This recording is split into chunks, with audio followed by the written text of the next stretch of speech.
Samsung তাদের এ সিরিজে বেশ অনেকগুলা মডেল অলরেডি মার্কেটে নিয়ে চলে আসছে, তবে তাদের যে এম সিরিজের ফোনগুলো আছে সেগুলো এখনও মার্কেটে খুব একটা নতুন ফোন আসেনি। তবে খুব শীঘ্রই এম সিরিজেরও অনেকগুলা ফোন চলে আসবে। তো আজকের ভিডিওতে মেইনলি কথা বলবো হচ্ছে গ্যালাক্সি F54, মানে হচ্ছে M54 ফোন দুইটা একই, তবে হচ্ছে রিব্র্যান্ডেড হয়ে বাংলাদেশে হয়তো M54 নামে আসবে, ইন্ডিয়াতে হচ্ছে অনলাইনে হয়তো F54 নামে বিক্রি হবে। তবে ফোন দুইটা একই। তো এই ফোনটা মোটামুটি কনফার্ম স্পেসিফিকেশন লিক হয়ে গিয়েছে। তো আজকের ভিডিওতে জানাবো কি কি স্পেসিফিকেশন দিয়ে ফোনটা আসবে।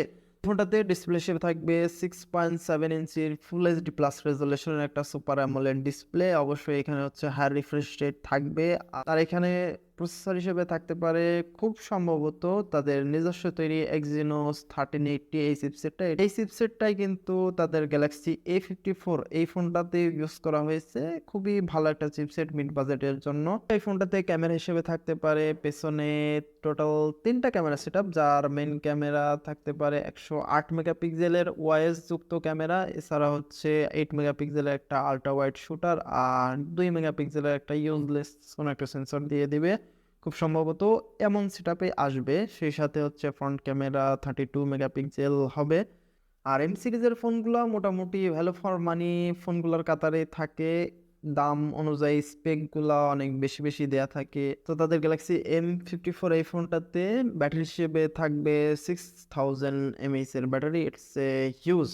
মোটামুটি তাদের এম সিরিজে সবসময় বেশি ব্যাটারি দিয়ে ফোন নিয়ে আসে। 6000 mAh এর ব্যাটারি এম সিরিজে অনেকগুলো ফোনেই আছে অলরেডি। এটা মোটামুটি কমন এম সিরিজের জন্য।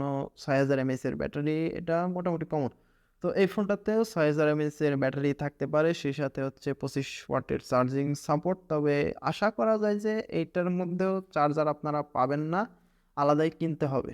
আর বাংলাদেশে আসলে এটা মোটামুটি ধরে রাখেন যে 60,000 টাকার রেঞ্জে আসবে। ইন্ডিয়াতে হয়তো বা 35-36 হাজার রুপিতে লঞ্চ হবে।